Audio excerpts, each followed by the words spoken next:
आचार्य कवि श्री जानकी वल्लभ शास्त्री जी की गीत कला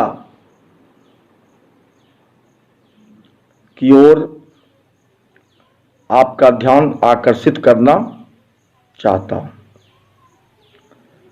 अनेक आलोचकों ने शास्त्री जी को छायावादोत्तर युग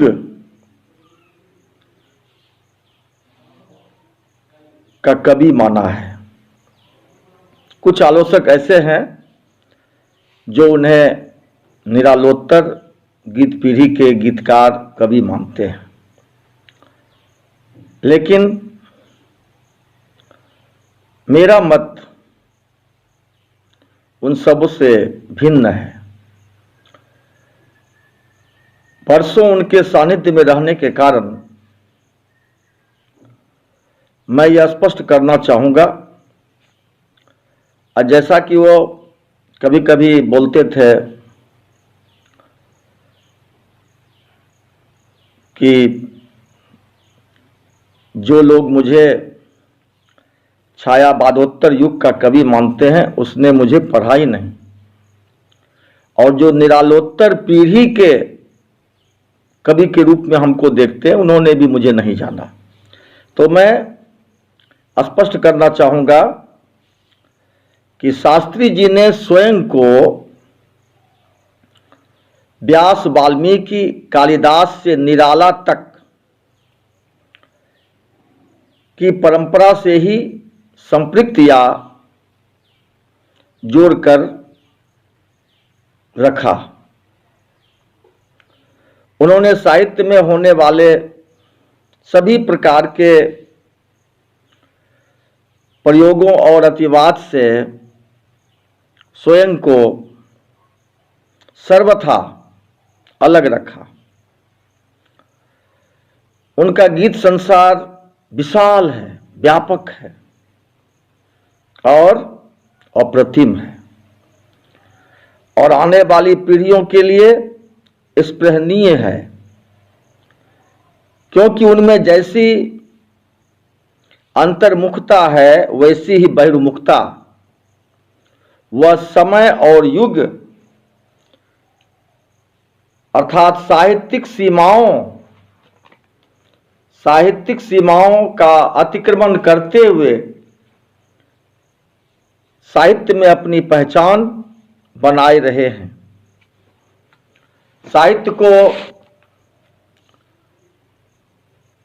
शाश्वत मानने के कारण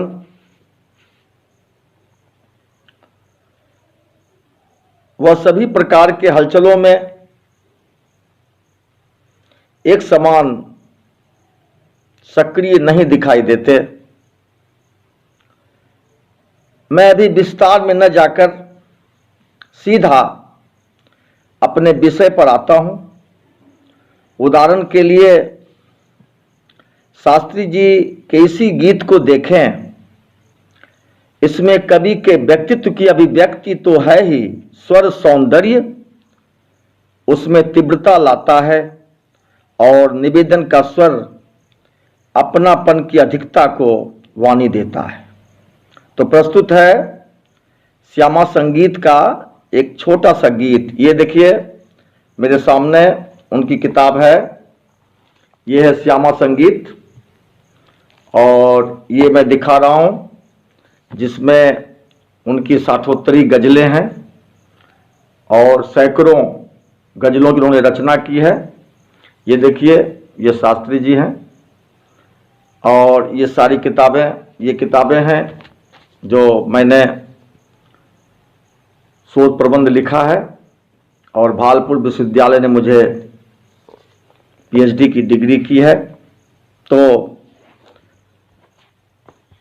एक लंबा समय शास्त्री जी के सानिध्य में मेरा बीता। ईस्वी सन 71 में मेरे पिताजी का स्थानांतरण हो गया, वो मुजफ्फरपुर चले आए,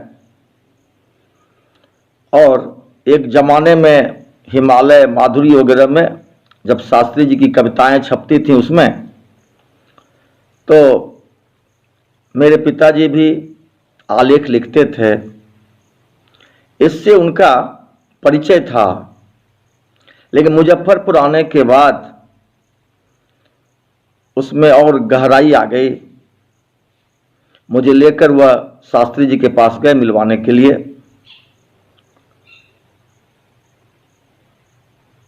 तो मैंने उनके दर्शन किए और तभी से मुझे लगता है कि 10-12 वर्षों का एक लंबा समय उनके सानिध्य में बीता। बहुत पहले, मुझे बहुत याद नहीं है कि जब मैं मतलब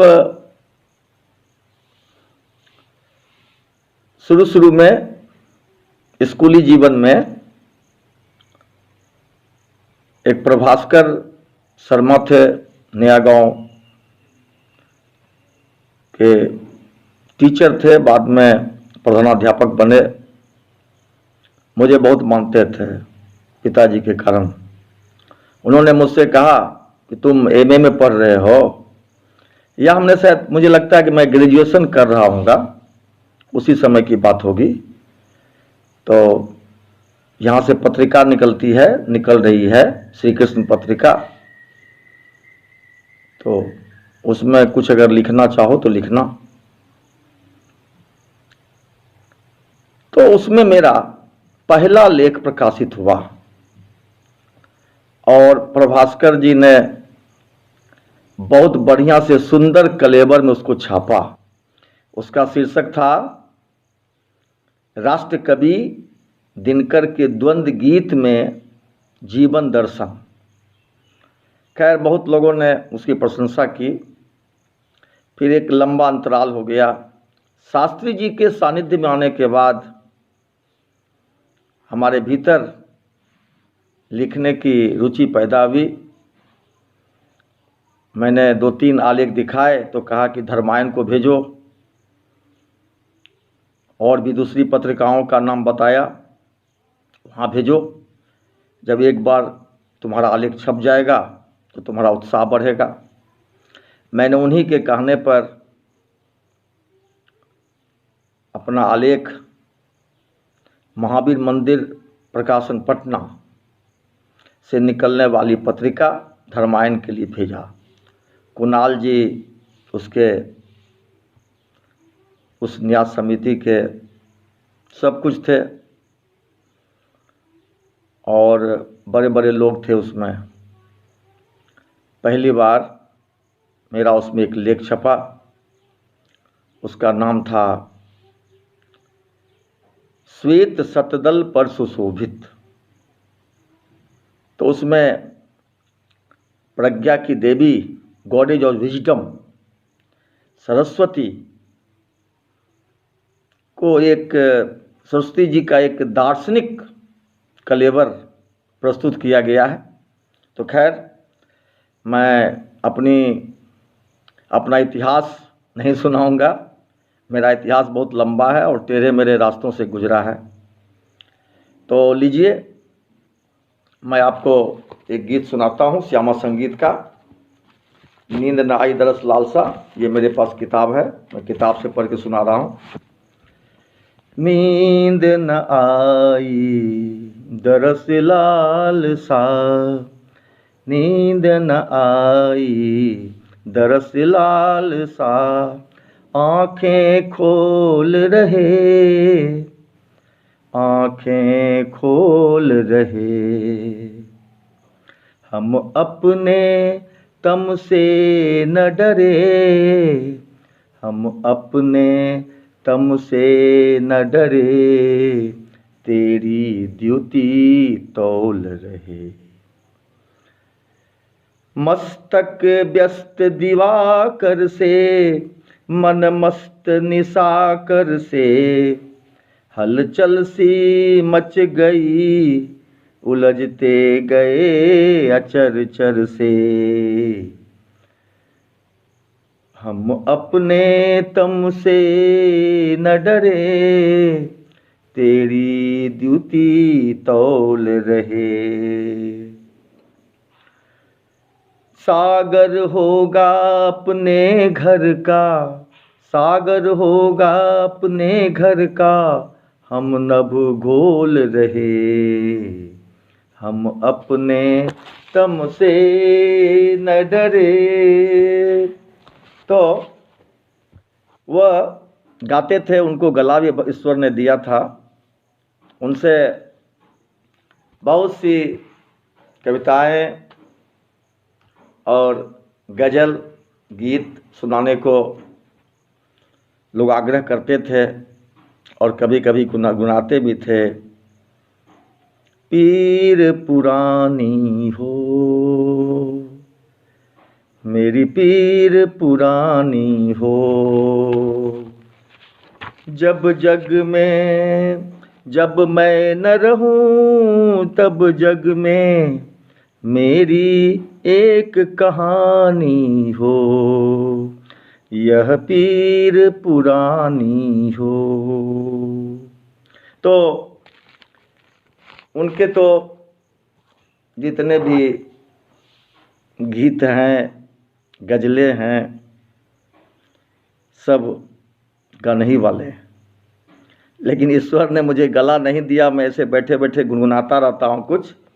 तो मैं आपको सीधे यह दिखा रहा हूँ, यहाँ ले चलता हूँ कि नींद न आई दरस लालसा कि गीत कला पर जो मैंने अपने शोध में लिखा, रिसर्च किया, उसको मैं आपके सामने प्रस्तुत कर रहा हूँ। नींद न आई दरस लालसा, आंखें खोल रहे। कभी माँ को अपनापन के आवेग में उलाहना देता है कि वह आंखें खोले रहा कि माँ के दर्शन होंगे। इसी चिंता में वह यह भी भूल गया कि दर्शन तो नींद में भी हो सकते हैं, स्वप्न के रूप में। कौन जाने वह स्वप्न सत्य से भी अधिक प्रभाव उत्पन्न करने वाला हो। लेकिन मन की चंचलता के कारण, उसके टुच्चेपन के कारण उसे नींद नहीं आई और सारी रात आंखें खोले रहा। सारी रात जगने पर भी, आंखें खोले रहने पर भी माँ ने दर्शन नहीं दिए। संभव है कि आंखें मूंदी होती तो अलग अलग से माँ देखती हुई निकल भी जाती, किंतु आंखें खुली रहने के कारण यह भी संभव न हुआ।